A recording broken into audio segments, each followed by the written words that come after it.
Hi, everybody. I'm Grace Bubeck, and we're back for the session with Clare Blanchflower. It's a healing and awakening retreat. So here's the news. Clare lives on Vancouver Island in Canada, and her power is cut because there's a snowstorm going on. So I've been able to communicate with her to the extent that she said she cannot join us. If ever the power comes back, she will. So what I've decided is to use this title, Everyday Satsang, of the session, to invite you to join me on the Hangout, and for us to really to have an online satsang together, an online inquiry into truth.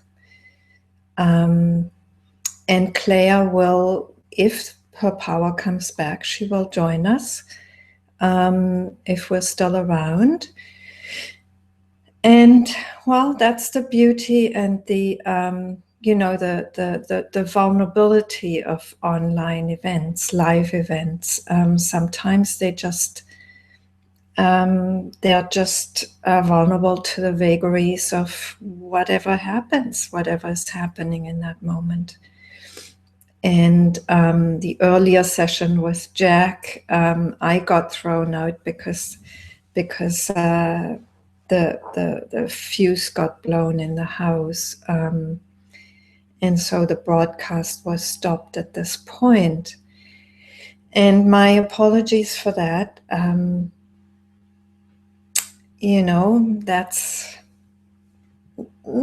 That's part of these online events. And my hope is that for the rest of it, we've had our share of challenges, and for the rest of it will be okay. So I have posted the link for this session, for the Hangout, on the retreat page with the links. I will also post it on the YouTube page, so you can go directly from the YouTube watch page to the Hangout if you would like to.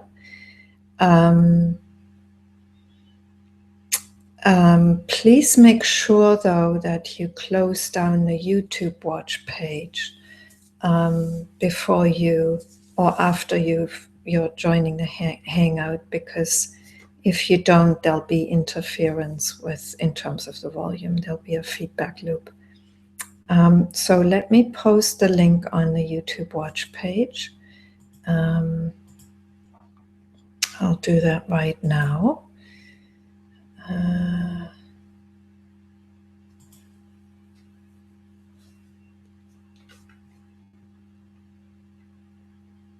I'm just getting to it. It's not open yet.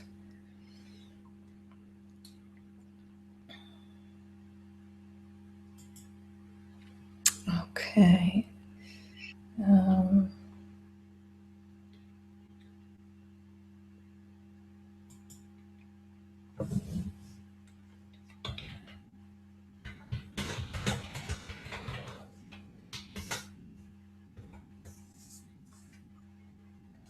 So just seeing on the Hangout, there's hi Jules. Jules says he's really enjoying the retreat so far, learning and growing. Thank you for doing this. And Nada from Brisbane, I assume that is. And yes, you do have the correct time. Jules is from Oklahoma. Peter's joining us from British Columbia, CV. And Trev from Gloucester, UK. Hi, Trev. Hi again. Hi. And Jerome from Paris, France.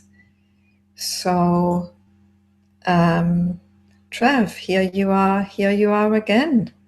Wow. Yes. So let's see whether anybody else is going to join us. But maybe I'll just start with a reflection. The idea of everyday satsang, of the session, came because Claire shared with me the work she's doing with people on Vancouver Island. Basically, she has regular weekly meetings with a group of people, actually 2 groups, I believe, in 2 different places. And it's like an ongoing support for people to inquire into what is here, what is truth in this moment. And not everybody is as fortunate to be able to get that kind of support. And at the same time, though, you don't need necessarily that framework of support to be in everyday satsang. Everyday satsang may simply mean you're willing to tell the truth about what is here for you. Moment, and it's only ever in this moment. What is here right now? Is it a thought? Is it an emotion? Is it a sensation? And who is it that's aware of this? Where does that perception, where does that awareness arise from? That's really always what it's about. And our whole lives can become satsang like this. Satsang meaning a gathering to inquire into truth. So we can gather with ourselves, we can gather with others, but this inquiry at some point becomes an ongoing inquiry. It's like awareness comes to be interested in what is happening. And what is happening is endless variations of excuse me, endless variations of stuff, and one of the things that's happening for me physically is that I have a cold. So there are sensations in the chest. Sometimes there's coughing, there's sensations in the sinuses.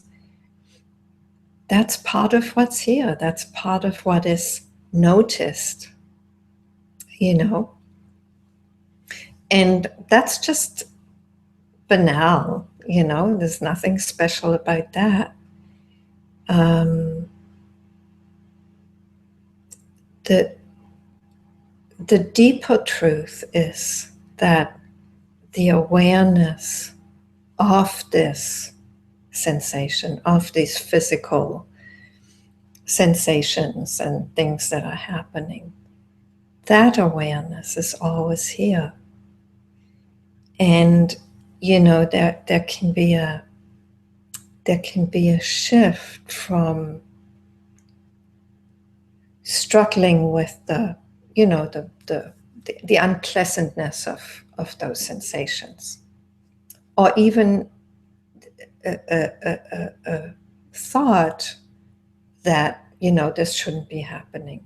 I mean, this thought isn't there. It's like, well, but it could be. For most people, physical discomfort or emotional discomfort immediately implies a resistance, a thought that this shouldn't be happening. So also, the fact that Claire isn't here is like, well, there can be a thought that this shouldn't be happening. But the thing is, it is happening. Claire is not here with us. And so does that need to stop us from being in satsang, from gathering in truth? No, not at all. That gathering is possible anytime, anywhere, with yourself, with others, with teachers. And so what came to me about this session is really just to allow this to be a satsang into what is here right now. In this very, in this very simple way of Claire's not here, I am here, Trevor is here, others are watching on the YouTube thread. That's what's happening.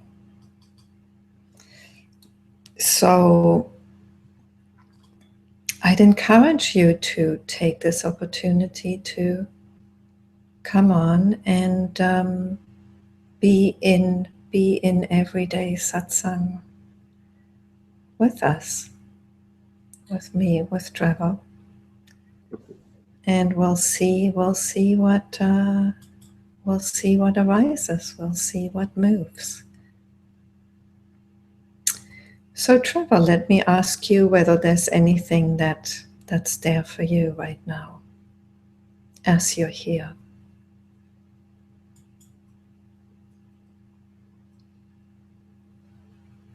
It was interesting for me, or the immediate thing that comes to me is just a little sort of drift into the near past with Jac, and how easy it can be to fall back into story.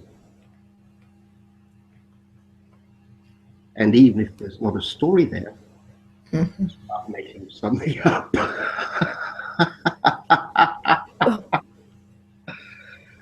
And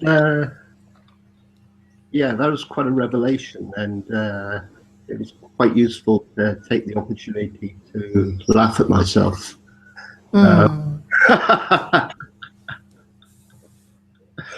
Because it's all the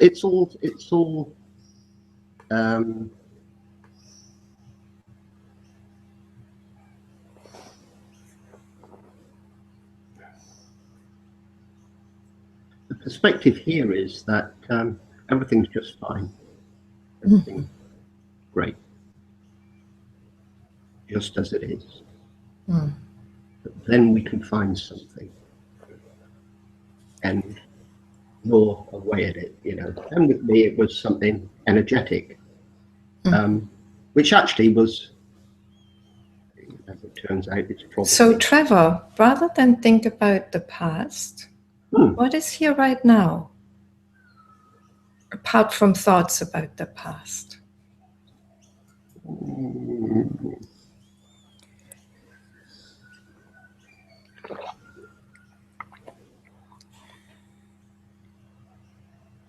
Not a great deal, actually.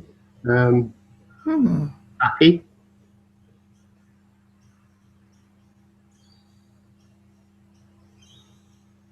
Content. Sounds like I'm making it up, doesn't it?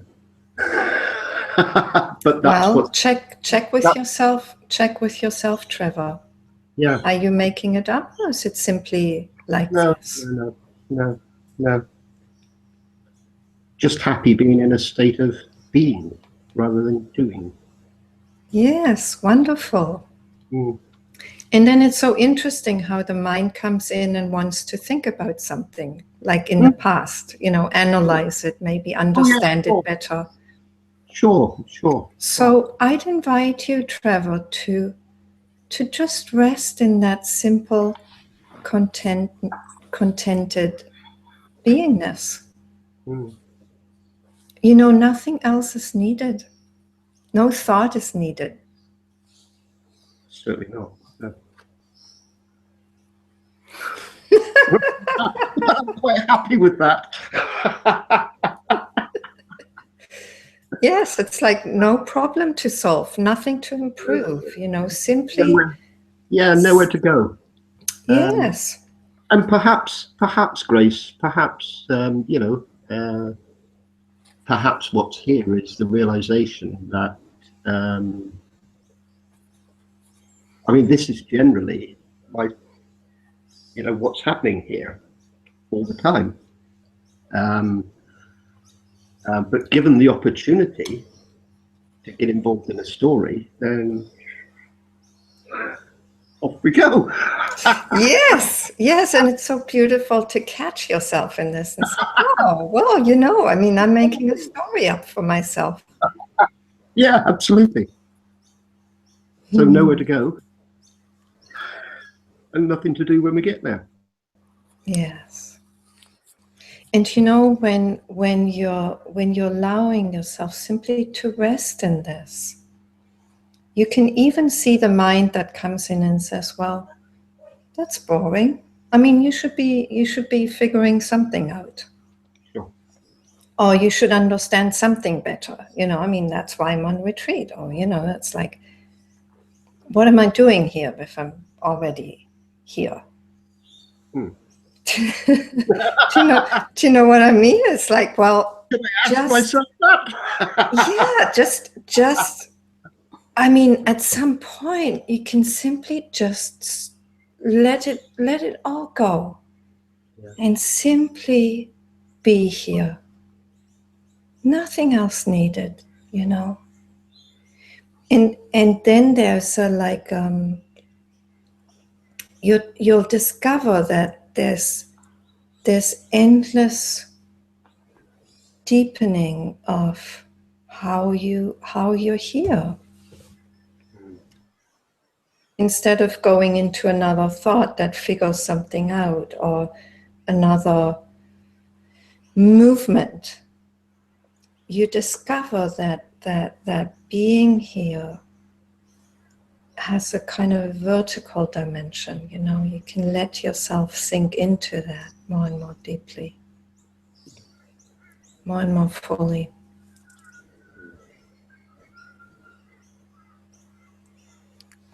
And, you know, the mind may come in and say, well, you know, you're not doing this right, or, you know, what's to be gained from this, or, you know, whatever it is.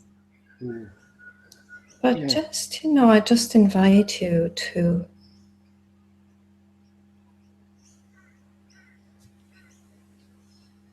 simply open to this as widely as you can, as deeply as you can.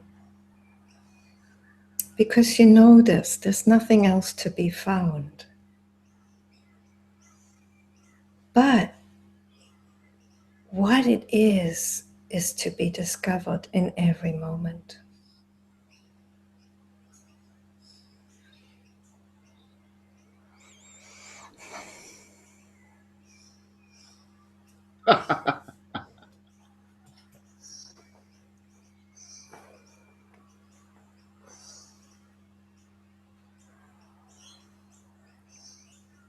Grace, I certainly didn't anticipate this happening this weekend. Mm-hmm. But then I can't anticipate the next second. No. No, you can't. You know, it's just thought that pretends it can. Just as, you know, we thought Claire would be with us and she isn't.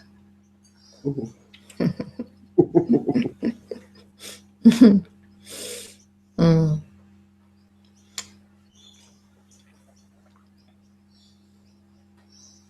So just this now. Check whether anything's missing from this.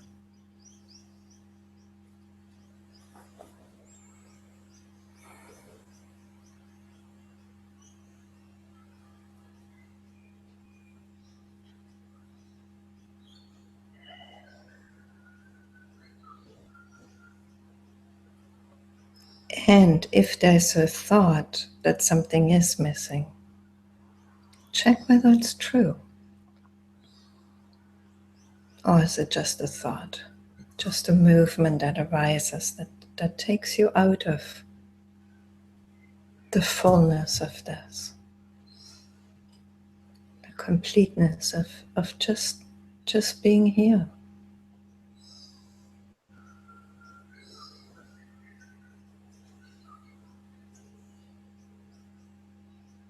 Morning, Grace.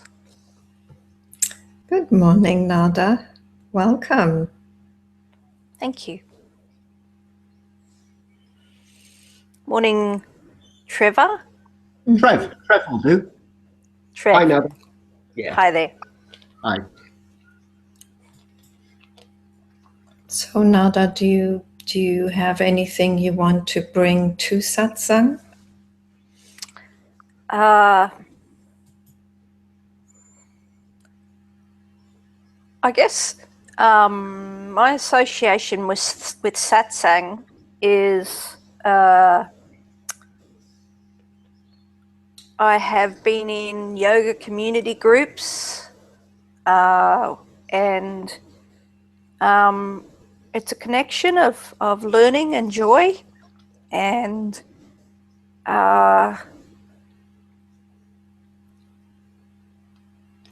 I haven't got anything to contribute apart from just being here and enjoying like-minded people.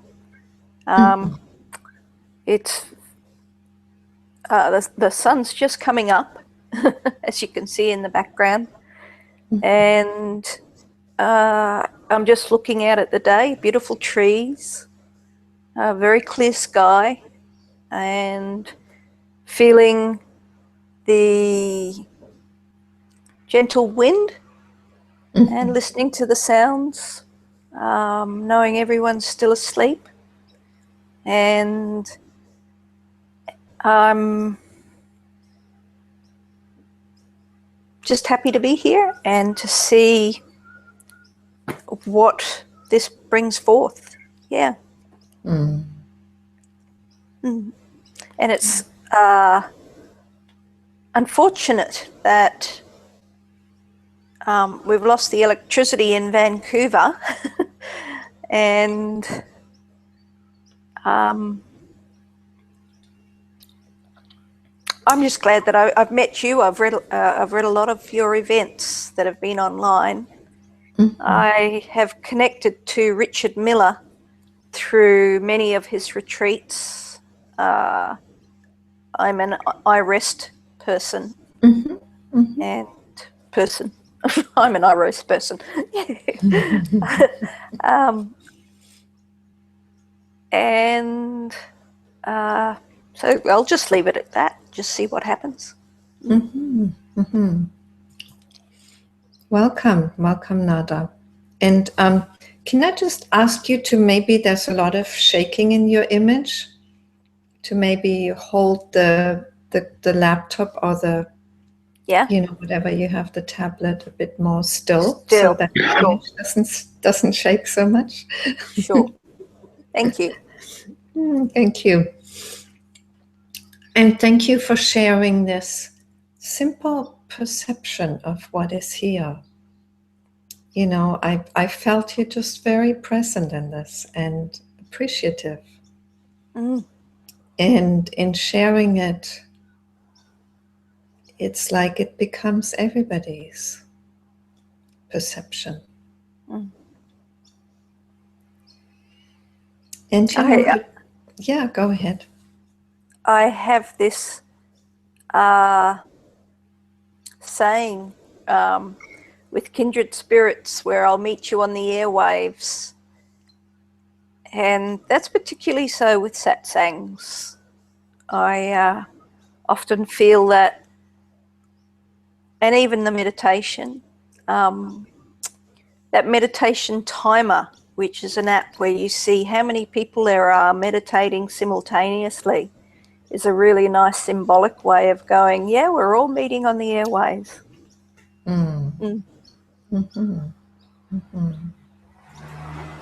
Yes, we're very connected over the internet.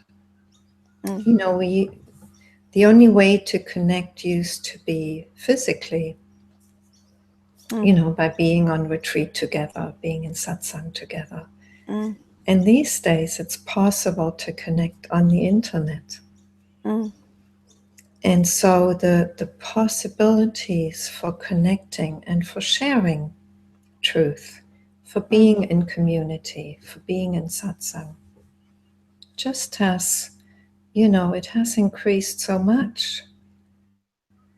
And there's so much that's available. Mm. And I'm glad that you're making such good use of it, you know, in all these different ways. Mm.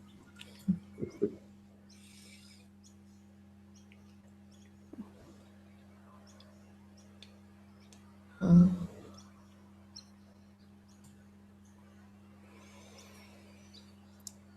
So what is here right now for you, Nada?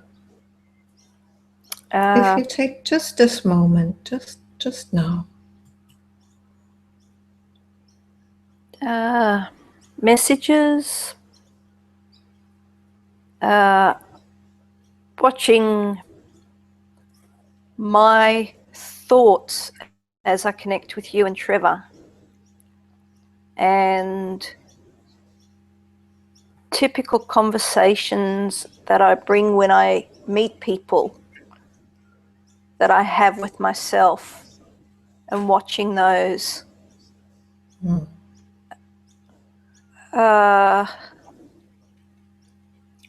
I'm just reflecting on eye gazing, the same sort of thing that's happening now, Mm-hmm. and noticing when those thoughts pop up.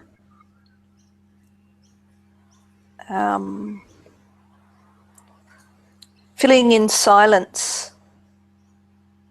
Mm. And then you fill it either with things that happen in your mind or feeling the need to say something. Mm-hmm. So what in this moment you don't fill the silence? Mm. What if you just aware of the thoughts and whatever else is, you know, the messages that that are there, the perceptions are there. Mm. And I you go don't immediately. follow that need to fill the space, the silence. What happens? I go to the breath. Mm-hmm. What if you let that go too for now? So really there's nothing to do, simply to be here.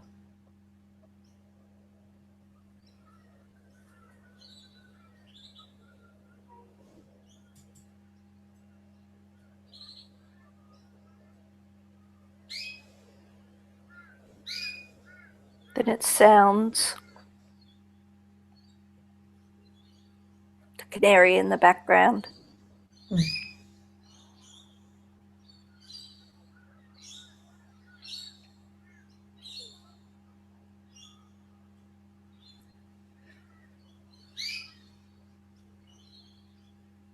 Can you see are you aware of the movement of mind?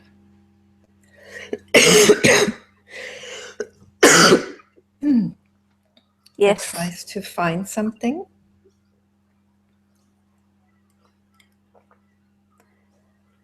Excuse me.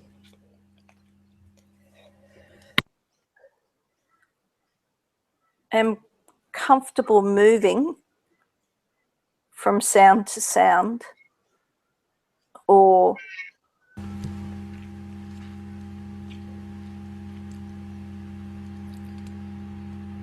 sensation or message. Mm-hmm. And then just moving on from it. So what if you stop moving? What if moving actually takes you away from what is here already?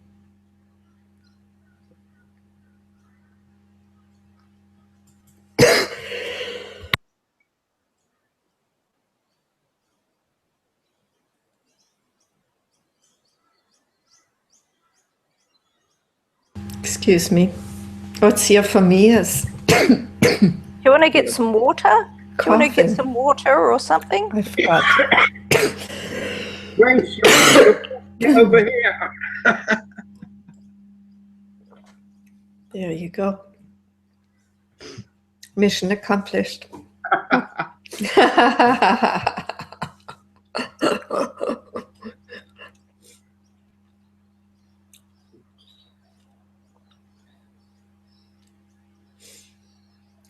peace. Yes. Mm. You know, and peace doesn't even need to be figured out. It simply is. Mm.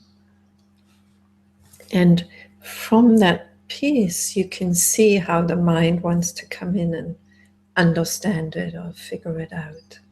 Mm. You know, I can see the movement of mind in your face. Mm. But it doesn't need to be followed. Mm. And that peace can simply be there. Mm.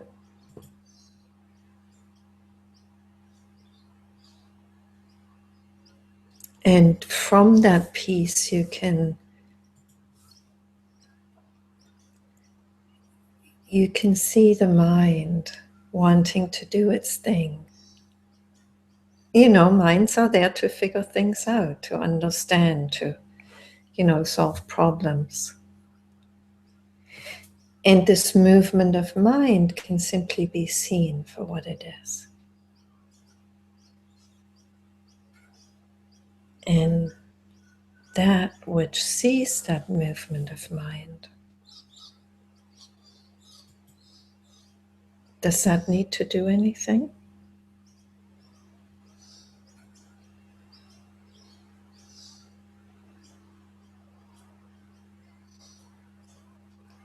I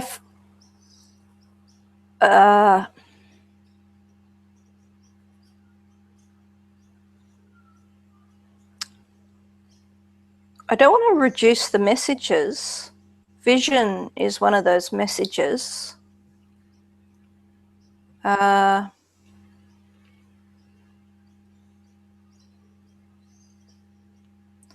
Closing my eyes.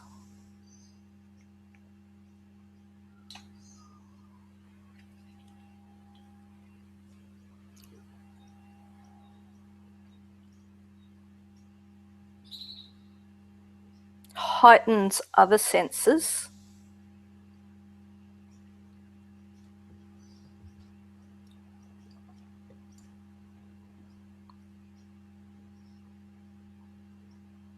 Heightens the senses of sound and in the body.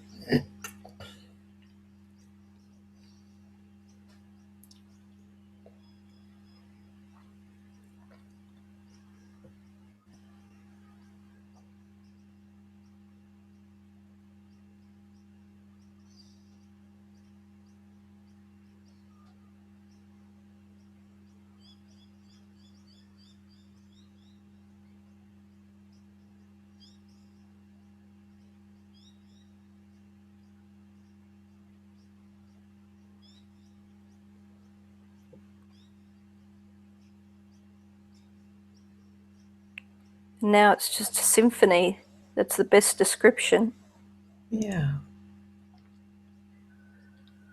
It's just this.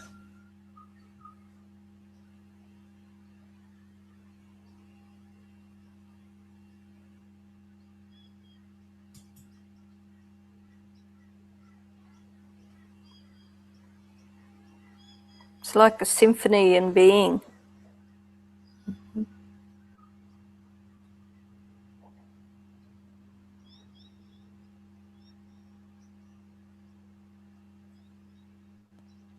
So, is any movement needed in that?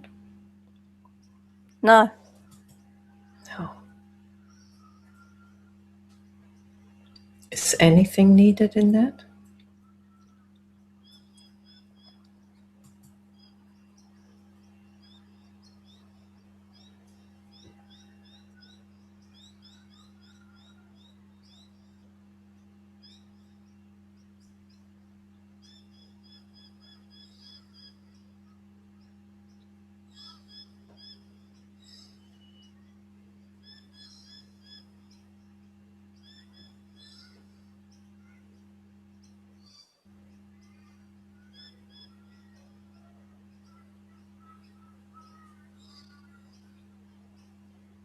So what is here now?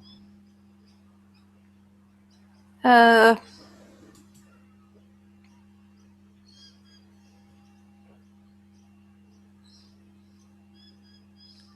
desire to go inward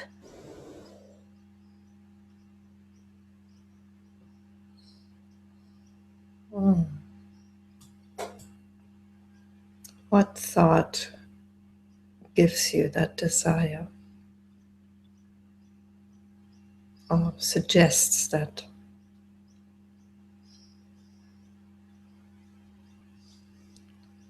a move from the mind to the heart, because there's space.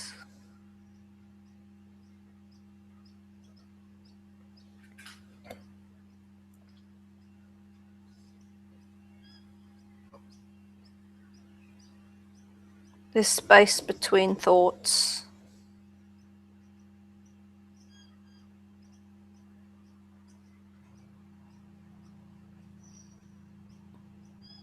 And presence. A sense of presence. Yes, so that's already here. So what else would be needed?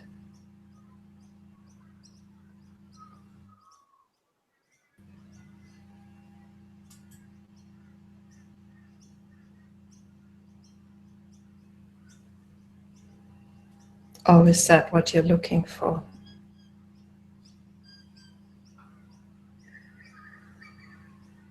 It's a safe place to be.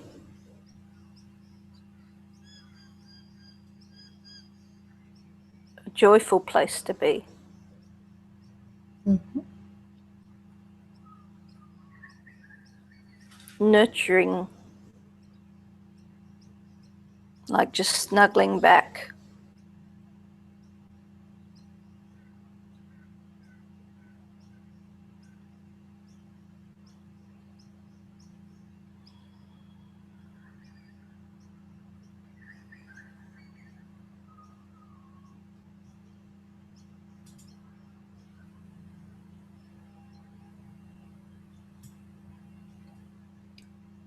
So when you're in this nurturing space, is there need to go anywhere else? Is there a thought that says that's not it?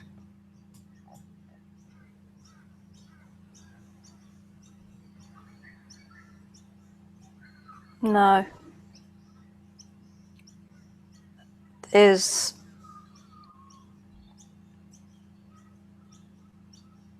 just space. Yes.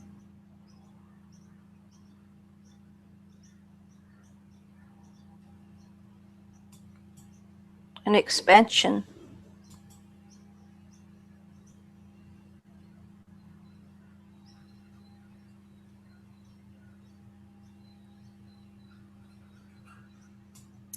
So what if this is what you've always looked for, Nada?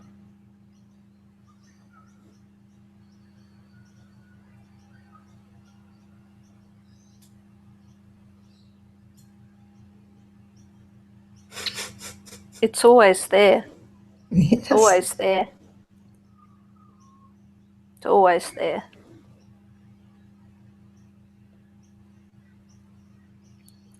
Yes, and you can't lose it because it is always there. And you know, part of our searching is that what we're looking for is so simple and so always there that we overlook it. Mm.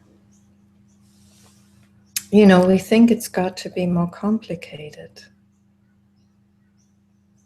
Or, you know, there's got to be something that we have to do to find it.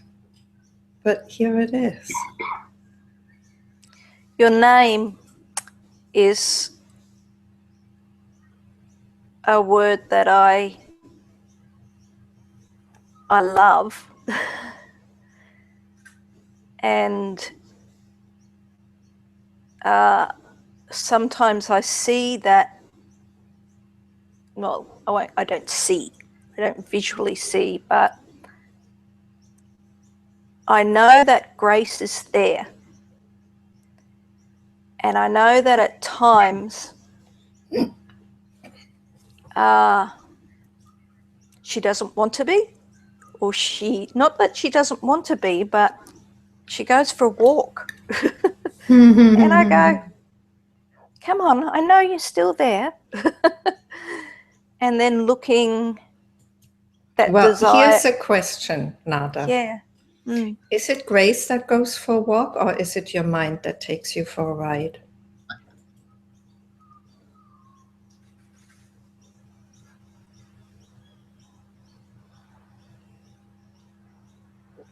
I think it gets distracted, and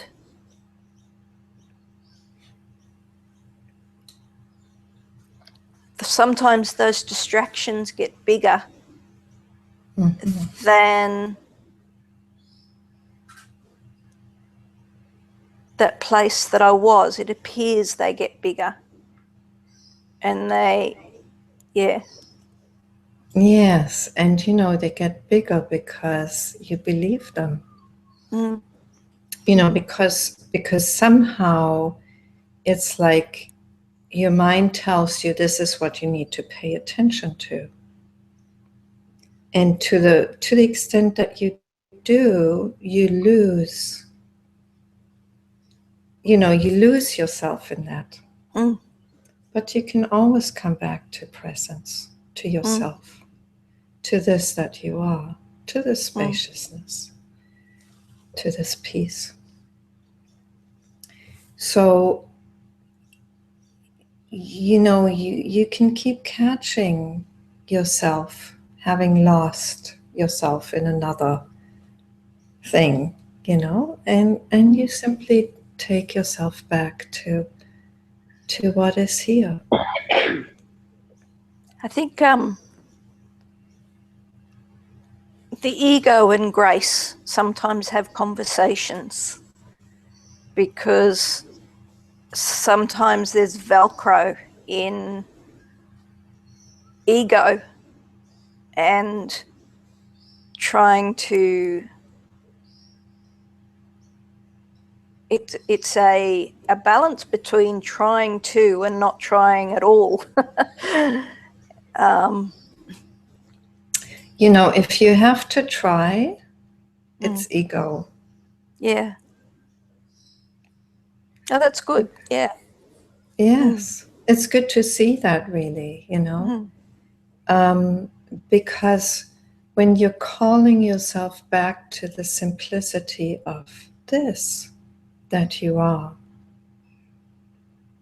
there's no effort involved, just clarity, maybe a clarity of heart that you want to be home.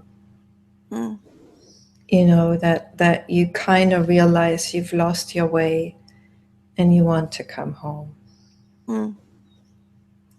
And no effort is needed, really, only clarity. Effort is needed when there's something you have to do, something you have to achieve, somewhere you have to get to.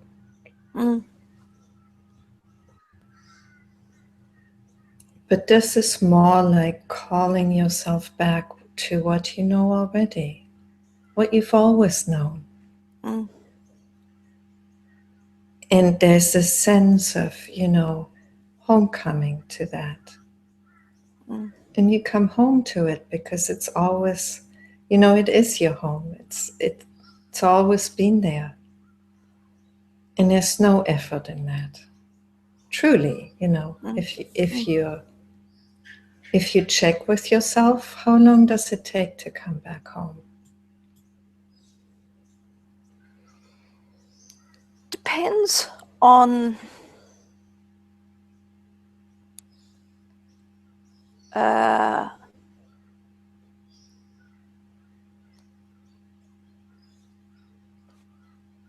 when you say there's effort, the effort may be either compassionate effort or analytical effort. And compassionate is where sometimes the Velcro sticks, because I'm still learning how to witness, or I'm still training my attention to witness. So it's very subtle, Nada, you know. It's true that maybe you are training your mind and your attention to go where you want to direct it to.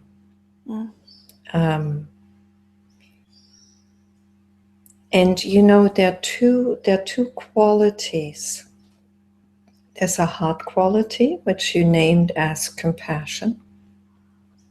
And there's a mind quality, a clarity, which you named as analytical. And both are aspects of, or flavors of, awareness. So I really want you to check this out for yourself. Does it take effort? Or does it simply take love, compassion? You know, you seeing yourself lost in a painful projection or thought. And being clear that you just want to come home. Out of compassion for yourself. You know, and how much effort is involved in this?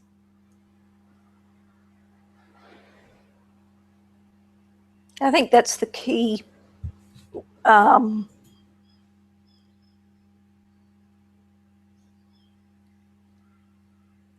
One of my key learnings recently has been it takes less effort if you are compassionate to yourself.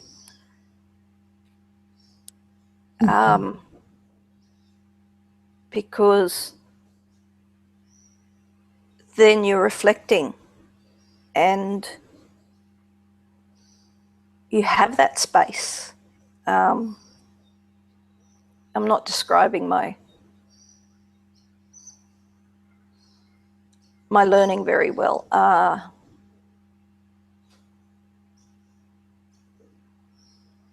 I spent a lot of time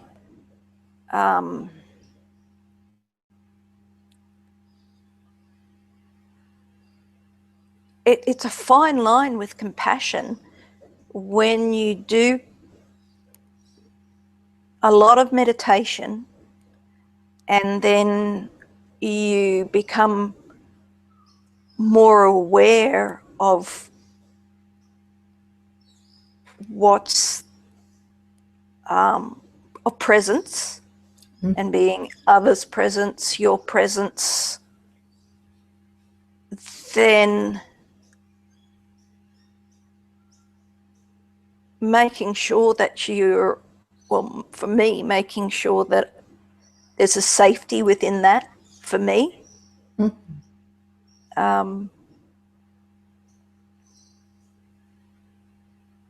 Has been my learning, and where the effort was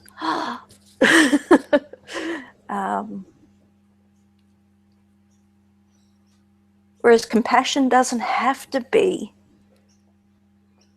that overwhelming. Does that make sense?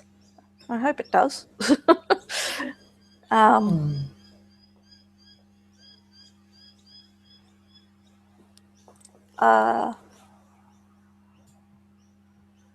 It's still a balance for me. It's still a balance as to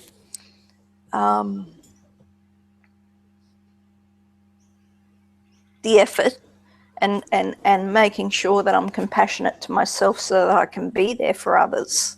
Mm-hmm. But I'm learning. Yes. And Nada, you know, as much as possible, I would encourage you to simply be aware of what is here without any effort. Mm-hmm. Because, you know, the thing about effort is effort takes place in time. You know, Mm-hmm. effort is about, I'm here, I have to make an effort to achieve this. Mm. So it suggests that somehow there's something you need to do to get to where you want to get to. And you know, at a practical level, that's true. I mean, there is a time when, you know, it's good to meditate every day, just to give ourselves space to become aware. Mm. And to be present to ourselves, you know, to somehow be in this experience that unfolds here for this being or this being. Mm-hmm. But at some point that can become misleading.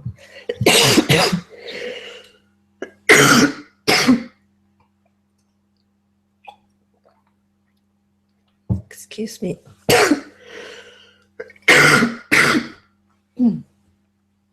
And, you know,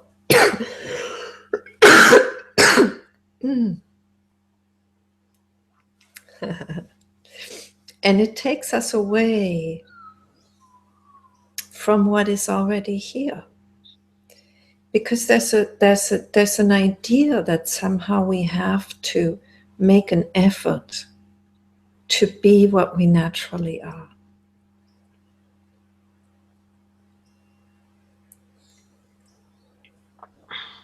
And really, you know, no effort is needed. Absolutely no effort.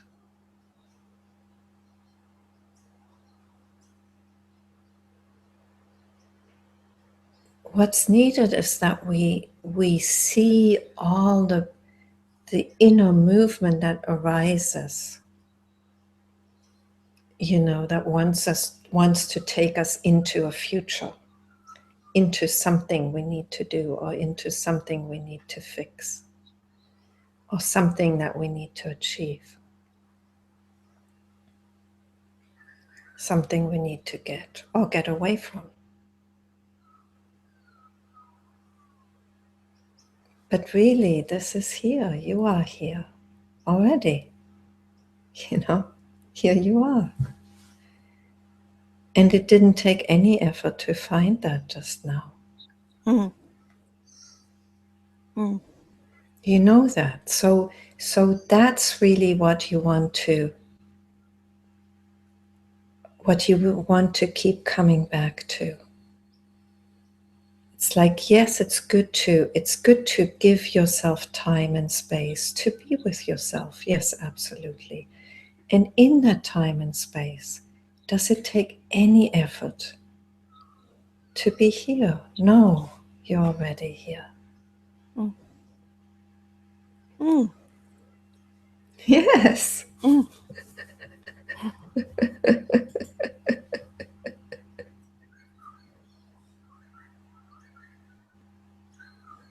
Mm. You know, at some point we just need to drop this idea that we need to make an effort.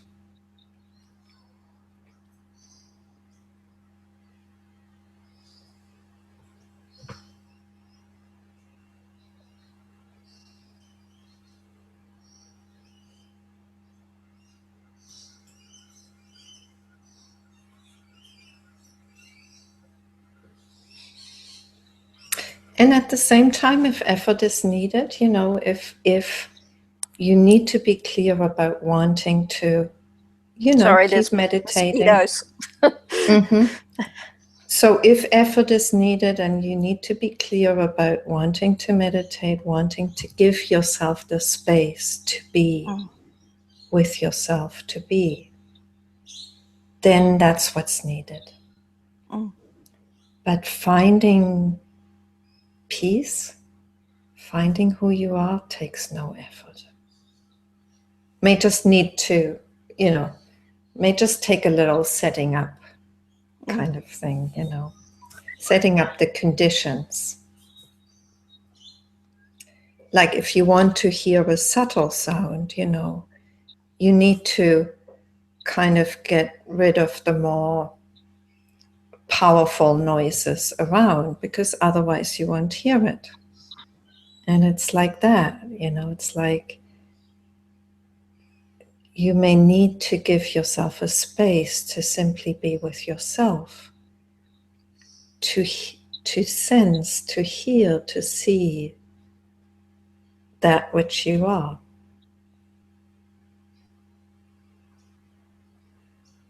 But beyond that, no effort is needed. It's like a sinking back. Yes. Yes.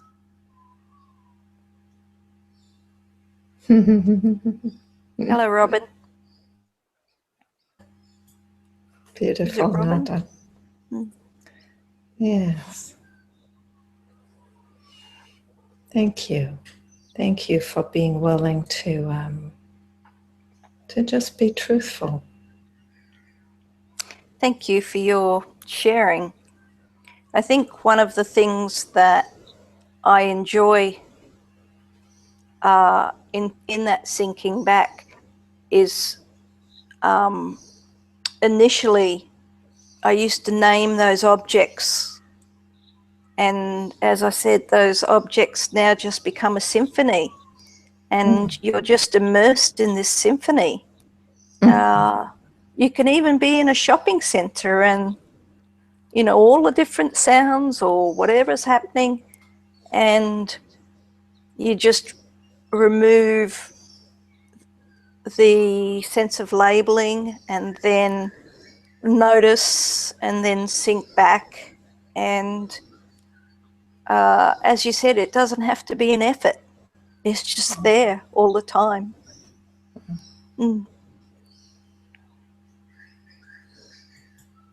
Beautiful. Thank you. Thank you.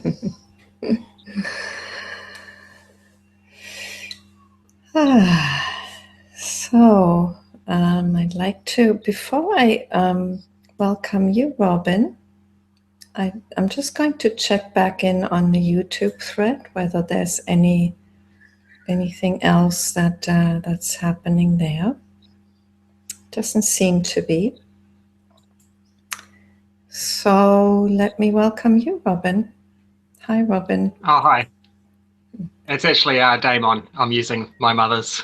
Oh, okay. Okay. Damon. Yes. Where are you joining us from? New Zealand. Wonderful. Wonderful. I sort of just, it's the first time I've done anything like this, so I've just pushed the button and sort of pushed through all the fear, and I don't know, here I am. So I don't really have much. Here you are. Yeah.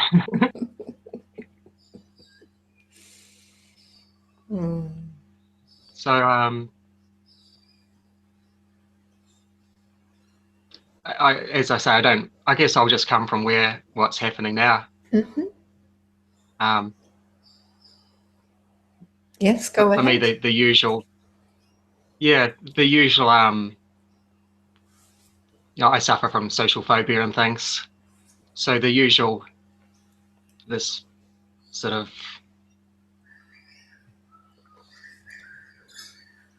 well, whatever's happening, my body is happening. But I'm just trying to hold the space that is watching that also. Yeah. So is that here right now?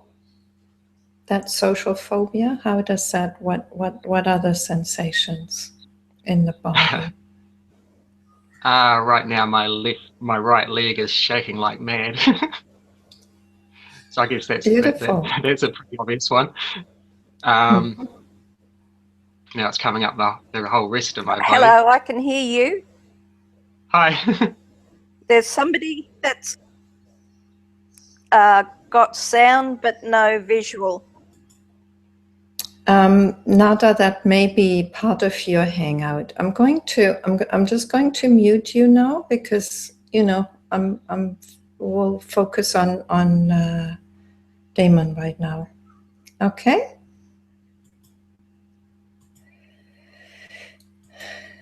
Okay. So, Damon, sorry. I keep seeing your name as Robin, so I keep wanting to say Robin. So sorry, you were talking about your leg shaking. And what else is here? Right now, in this moment.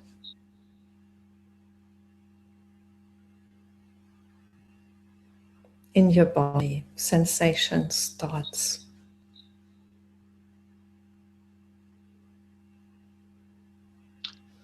It's kind of like a density from my stomach up to my chest, kind of like a sort of a holding. Yeah, beautiful. Is that a problem? Not right now. None of it's really a problem. It's just happening. Yeah. Okay. So right now there's no thought that somehow you need to get rid of this or fix it somehow. Not right now, no. It's just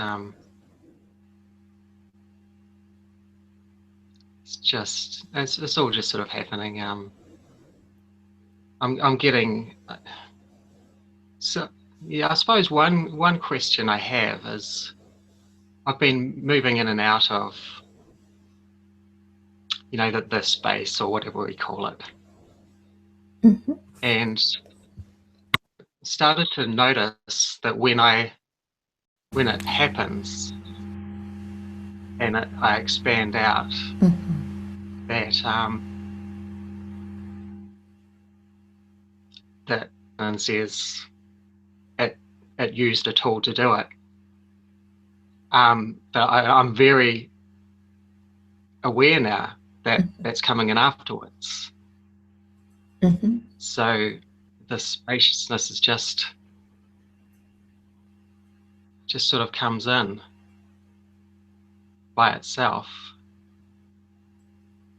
And as you said to the last lady, of course, it doesn't come in. It's always there. I always get trapped in this understanding as well. It's interesting because, you know, there's an experience of it coming in and going out, isn't there? And somehow when, you know, your mind is still used to this idea that you're you, however you conceive of yourself, you know, Damon, you know, then... Sorry, I missed that one.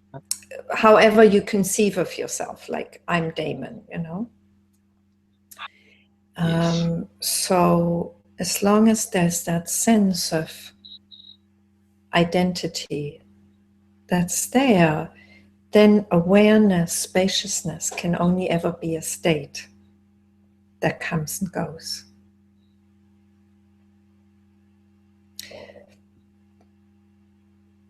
So what if you don't know what's coming or going? What's the real you or not? What if you simply notice what's here right now?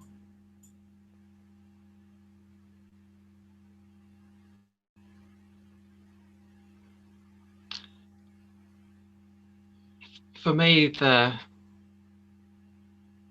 what comes is like an expansionness, where I'm looking back at this, or and when my vision changes, and it's like it's very aware that it's not a body at this stage. I mean, I know I am. It's just the stage I'm at.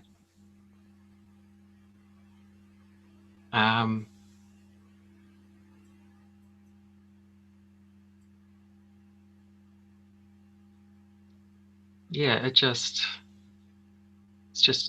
feels, I feel more expanded, and I feel like I'm in the air, looking back. I don't know if that's not, or I don't know. That's the experience. Yeah. Does it feel like an out of body kind of experience, or is it simply a spaciousness?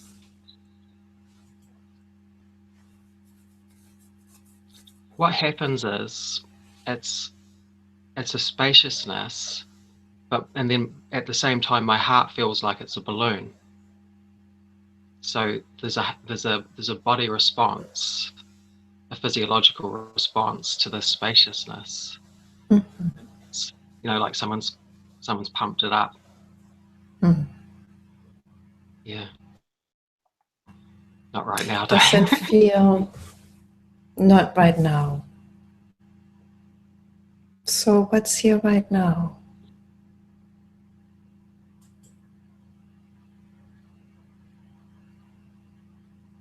Just a very subtle bit of spaciousness.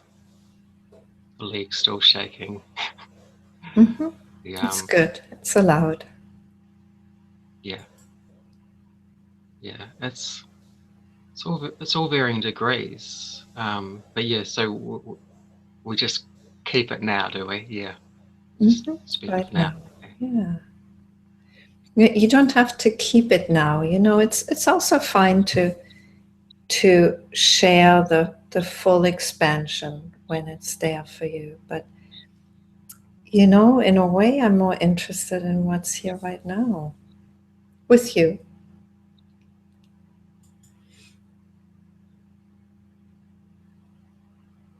Okay, well, it was just a massive relaxation. The legs stopped shaking.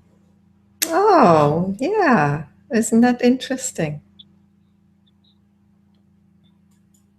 Yeah.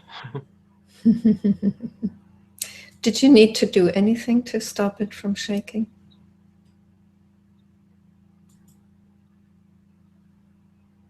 No, it was just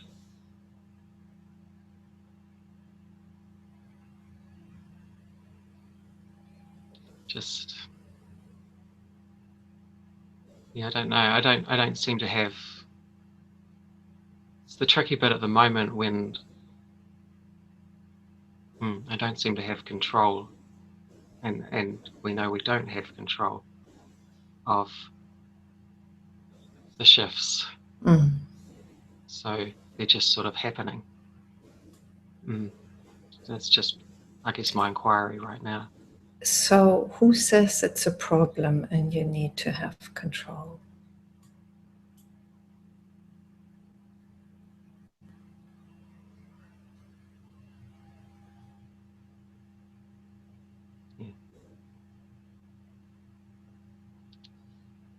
Yeah.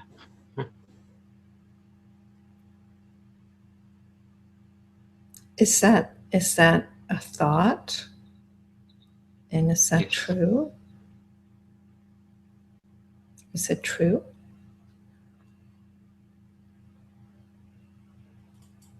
It thinks it's true.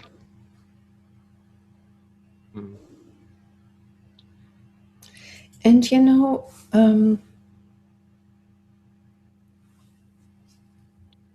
it's also okay, I mean, this ego that's trying to take care of ourselves, the way that we're set up to protect ourselves, to keep safe. And so that translates into being in control. And I'm just going to have to mute you. Hi. So, it's so sweet because there's this part of us that thinks we have to be in control. And really, the fact is we're never in control.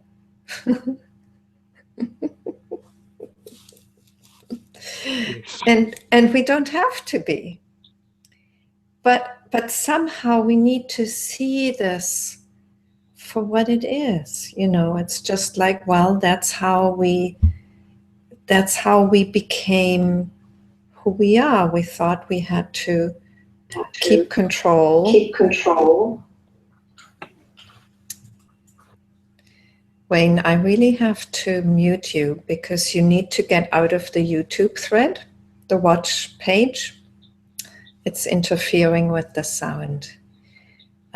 So sorry to get back to you, Robin.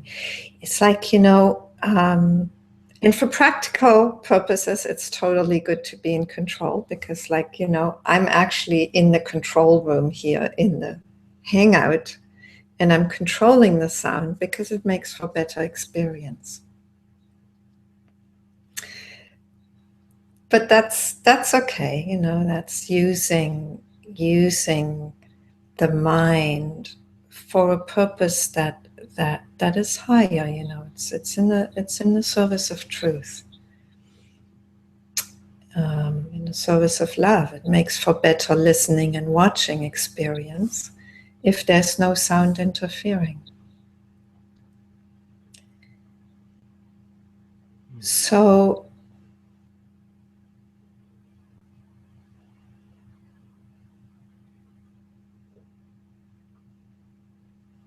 when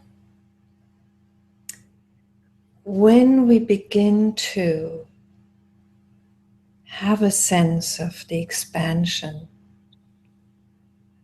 of the spaciousness that we are naturally, we begin to also see that there is a habit of trying to stay in control. There's a thought that says, you need to do this to make sure you stay in the expansion, You need to figure out how to kind of always be there. Yeah, it's so right? nice. Why not? Yeah. And it's so, I know. yes, and it's so interesting because that's that ego coming in and taking control of what's happening. And it didn't do it anyway. It didn't do it, and it will not be in control of this because whatever is happening is way beyond its control, and it can be trusted. It's like however that's unfolding for you, Damon, is just perfect. Shakiness, fear, it didn't stop you from showing up here, did it? No. So if you had listened to the part of you that wanted to control things, you wouldn't have shown up because it was too scary.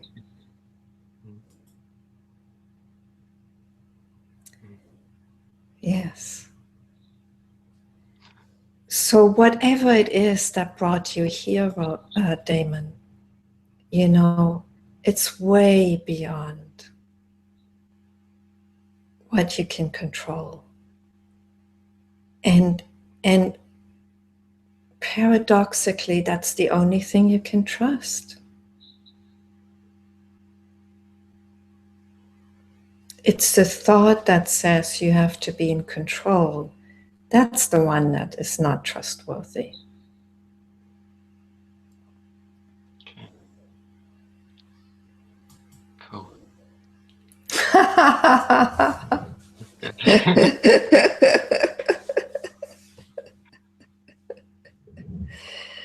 The thought's trying to figure that one out. It's Yes, like, of course, it'll oh, come in really? any time. I don't know. I quite like that. Yeah.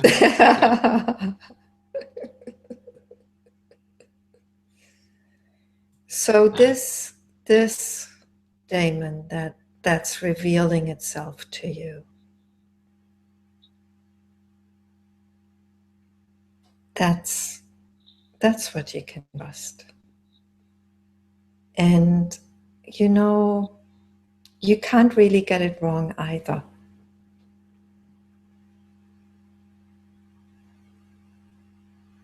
Because it's claimed you already. So in a way, it's just good to see how, the mind comes in and wants to kind of figure that one out and wants to know what to do and, how to keep it, how to not lose it, what can I do to get it back?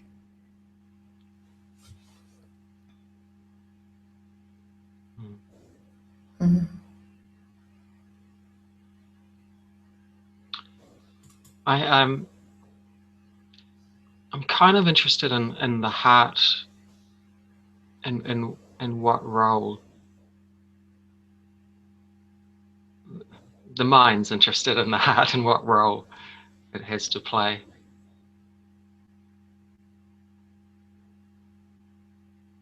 So the question's mute already, isn't it? I mean, yeah, no, my mind's already. Check that with yourself. Is there truth in that question? Is there depth there that wants to include the heart? Or is it really just the mind that wants to figure something out?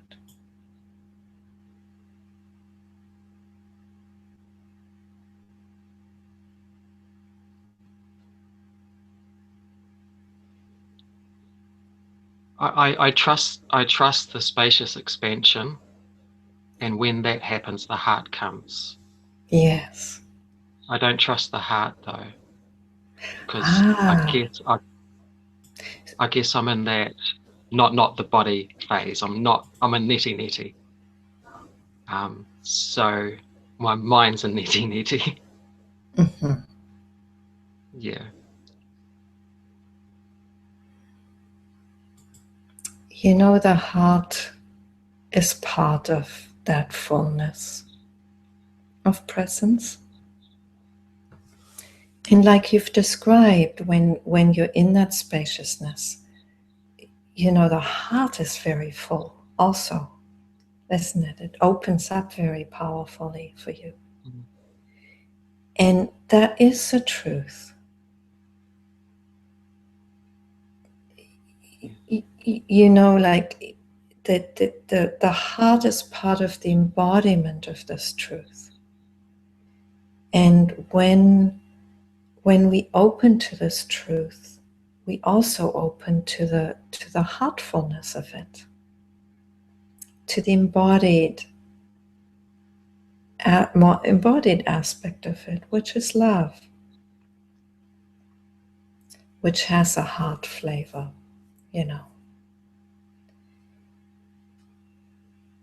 So the mind has an idea,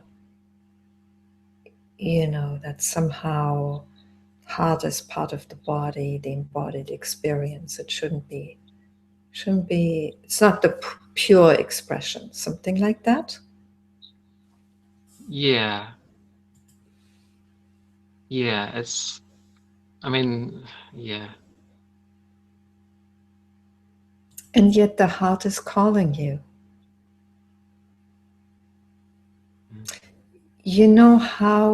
How truth reveals itself is so humbling, forever humbling, because it reveals whatever thoughts we have about what it is. And it shows us that these are just thoughts. Can I just say now why I don't trust it? Because because it's happening now. Mm-hmm. It seems like it happens when, as well as within the spaciousness, but as well as when, say, we're talking about it now. Mm-hmm. So it's kind of, I think I don't trust it because there's a cognitive function that as we're talking about it, it's getting bigger. Mm-hmm. So I don't trust that. What's getting bigger, the mind, the My heart, cognitive function, or the heart? no, the heart. So what's not trustworthy about that?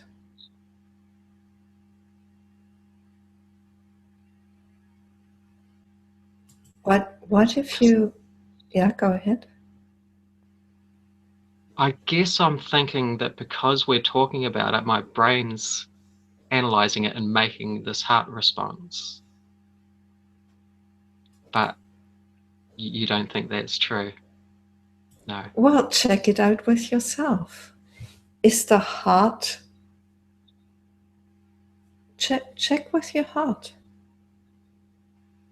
Don't check with your thoughts. Check directly with your heart. Why does it want to be here? Why is it getting so powerful as we're talking?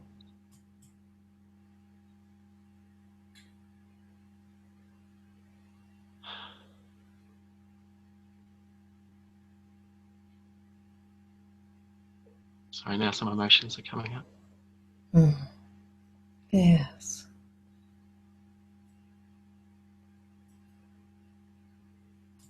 They're all welcome.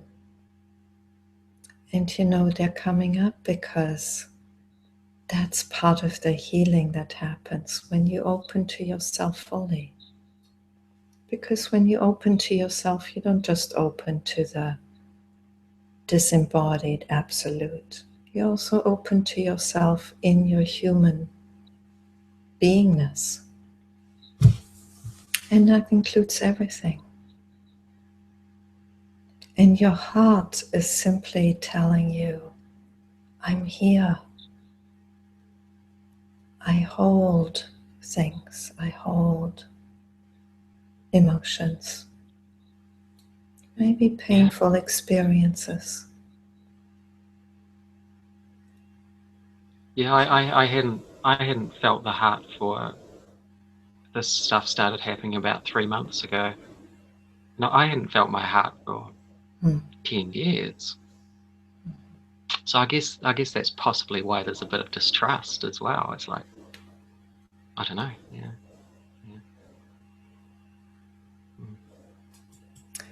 You know, Damon, we disconnect from the heart because the heart holds all the painful emotions.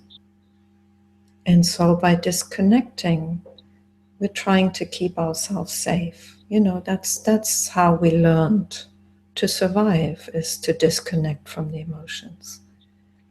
But in disconnecting from that, we also disconnect from our ability to feel. So we lose the heart. And we lose love. You know, things become very dry that way and very kind of mental. So what you're sharing with us is that this opening, this awareness that's claiming you, it's also bringing you back to your heart. How beautiful is that? You know, it wants to include everything. Yes, of course. Yeah. Yes. Okay. That's awesome. Thank you.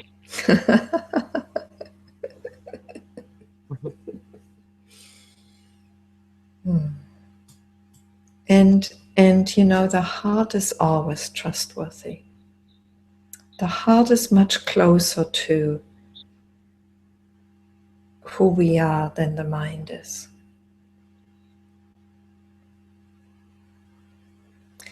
Especially when we've disconnected from it, and it's coming back so powerfully.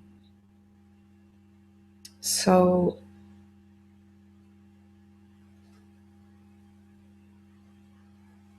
if there's a choice between what to trust your heart more than your mind.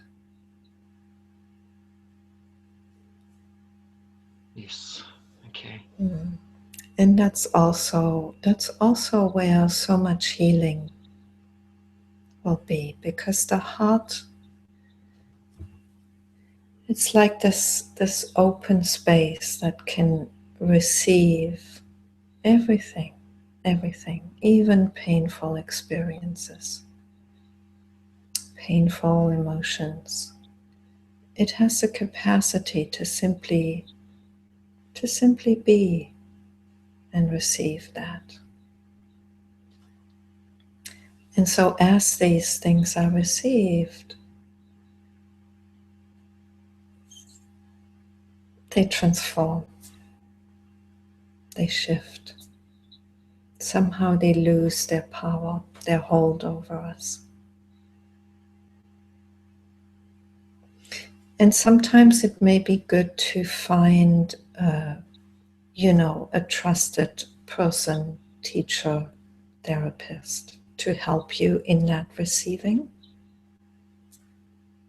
And you'll have to see for yourself. Maybe you can simply be there yourself. And trust your heart. It's very open, wants to open so much more fully. I did meet somebody a couple of months ago, and I started asking, sort of feeling like, I would quite like a teacher, and I came across somebody at a festival. Have we got? Hi. Oh, Yes. Hello, Claire. I'm not sure if it's too late, but it's not too late. Well, I mean, we've been in everyday satsang, and here you are. Beautiful. Yes. I just suddenly there was noise here, and the power was back. So I just thought, even just for a moment, just to say hello. Yes. Hi, Claire. Hi. Thank you for coming in. And it's beautiful. I mean, we've just done what you do. Beautiful. Beautiful. And well, where we're at, I think, Robin, are you okay? Sorry, Damon, are you okay to leave it there? Yeah. No, you were actually, just finish what you were saying. You'd met somebody, and yeah, no, I think I'd met somebody at a spiritual festival who was holding talks, and yeah, I felt like I had a nice connection. So that might be somewhere I could go to. Yes, beautiful. That's great. Okay. Yeah. Thank you. Oh, thank you, Damon. Thank you for just being willing to be here with what is here.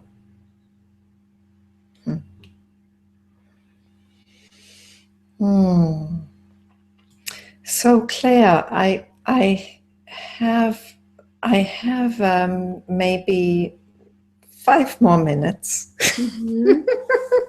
before I need to go on to the next session, or maybe 8 more minutes, something like that. Is there something that you want to share with us? Well, I mean, I don't know. Where are you? Is there somewhere that you are in the kind of conversation or a question? I don't know. I know that it's literally right at the end. So. Well, Wayne came on. Wayne, are you wanting to ask a question? Hold on, I'll just unmute you. Hello, Wayne. There we go. Yes. Hello, everyone. Hi. First, I want to thank Narda. I tried to join the group several times, and I for some reason I kept linking directly to Narda and not the group, and she redirected me. Thank you very much.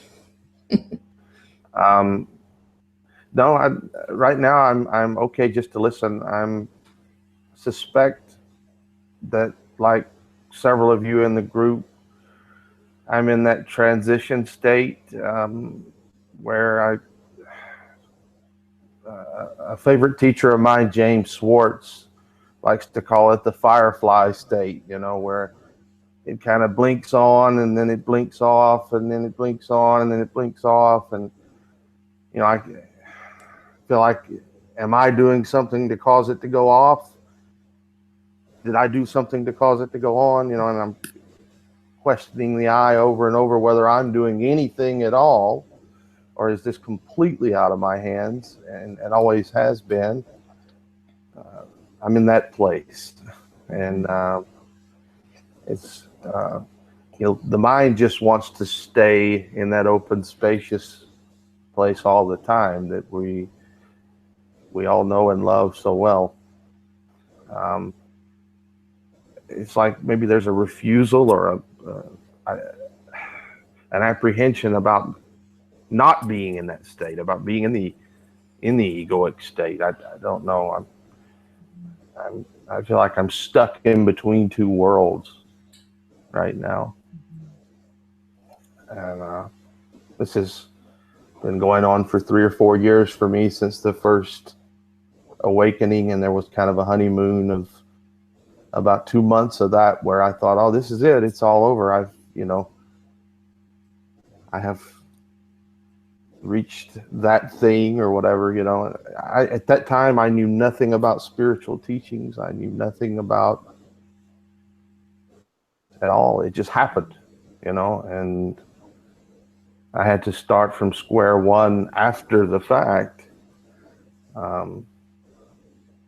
So I thank you all for listening, and I'm open to any input you may have on going from firefly state to embodiment.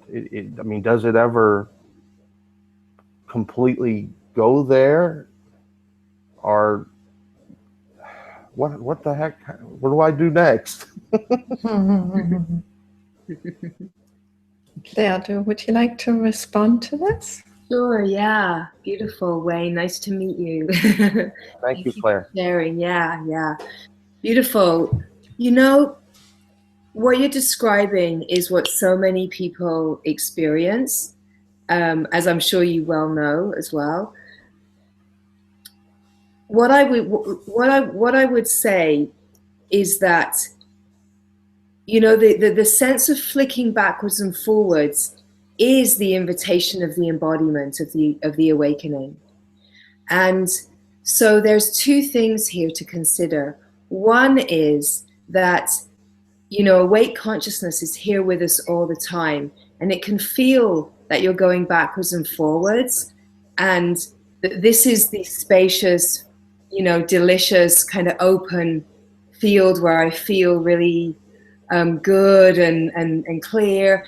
And then this living of life can feel much more contracted, and we can get a sense that this slight sense of contraction isn't it, but it is also it. And the invitation of the awake consciousness to be living in every moment is here in the living of life, in the moments when we feel contracted. That is the invitation to deepen in and find, we could say, where the awake consciousness is calling to permeate that part of life. Because, again, as you said, you have no choice. There's no doer here. The doing is done. As soon as that glimpse, that seeing is here, the doing is done. And so the other little piece here that I would invite you to drop into is that when this arises, when this sense of contraction or this sense of that you're out of it arises, that in that there's an invitation to actually see that it is here, that it hasn't disappeared, that it's always here. And what is arising is an invitation to stay very, very present and close to your experience. Because in the resting very, very close to the experience, what it's inviting is for you to be with the silence, with the stillness, be with the awareness. And because I haven't been in the whole conversation, my language might be a little different to what you're used to. But the way that I would describe it is that everything that arises in life is the mechanism of consciousness awakening to more of itself, permeating every area of life, which is, of course, consciousness itself. So the little tidbit I would offer to you, Wayne, is to say, when this arises, the mechanism that's being invited is for you to, there's a subtle choice here. Do you feed the mind and enter the conversation that the mind wants to have? Even if the conversation that the mind wants to have is, I've lost it, it's not here now. Even if that's the subtle conversation the mind wants to have, are you going to join the conversation and feed the mind and stay on that resonance of the surface of life? Or are you going to stay very close to the experience and drop into the moment, into the presence that you know, feel the feeling in the body that feels contracted, that feels like it's not connected to source, whatever that feels like for you, but actually in the presence, in the being with the being, without trying to find it, without doing anything, it will come back. Because essentially what you're ever doing in the moment is receiving the fullness of yourself. And the fullness of yourself, living as life, is here in every single moment. So I don't know if that offers a little something to... It certainly does.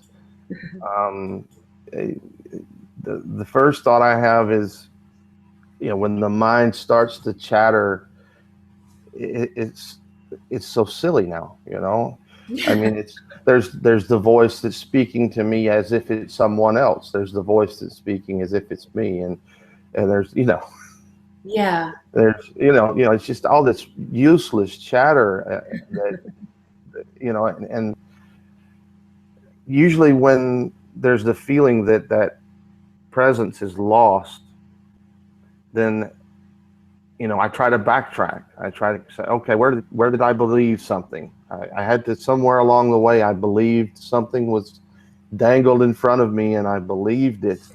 Yeah. And and now I'm in the maze again. I'm back in the labyrinth. Mm-hmm. And then the next mind trick, of course, is, okay, well, you got to find your way out of the labyrinth. And yeah. I know there is no labyrinth. Yes. Yeah. And so it's like that mechanism that comes after thought, which I guess most of us would call emotion, that causes us to act. That mechanism is wanting to feel that presence all the time. It wants it. It's like it's screaming at me, to come home in those moments. And I'm asking him, well, what do I do? What do I do? What do I do? I'm contracted, and and at this moment, I'm believing I'm Wayne, and I'm believing the whole story. And yet I know that it's, you guys all know what I'm talking about. Absolutely. Yeah. Yeah. And so, when the what to remember in that moment, as soon as awareness comes in and says, this is what you're doing here, stop doing anything at all. And just notice the very subtle tendencies to do something. Even if it's to, the subtle tendencies to use the mind to try to get out of the mind being hooked is another hook. So in that moment of the noticing, notice that awareness is here. It's the stillness, the presence that is telling you what is going on. Drop back to be with that. Drop back to be with the presence. because it's resting with the being, resting with awareness, and essentially really receiving. So the stopping of the doing in the recognition of what the mind wants to do. Stop, just be, drop more into the resonance, the deep resonance of the presence. Feel it in your body, just the being here.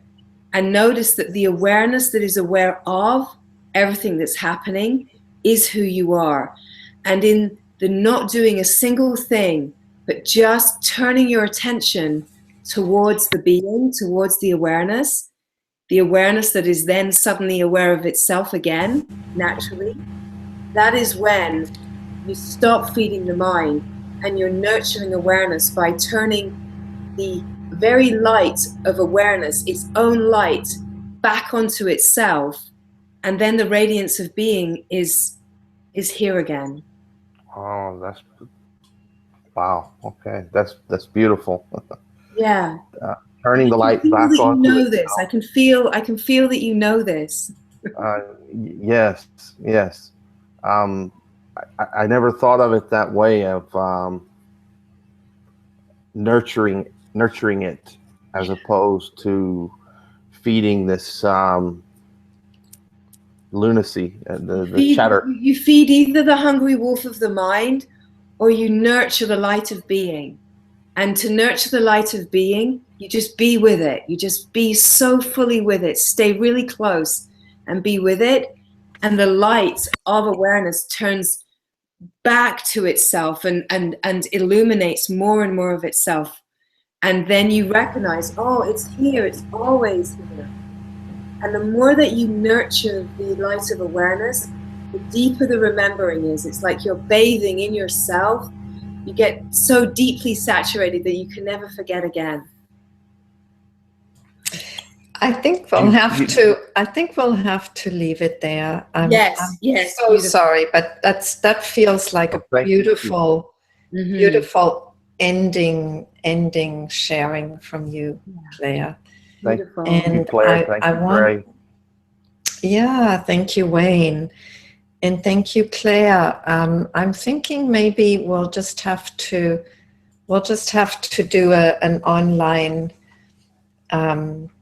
event soon with you on Everyday Satsang, and we'll have you back that way. Beautiful. Well, thank you for sharing an Everyday Satsang. Yes, that's so gorgeous. I was sitting here with you. So thank you.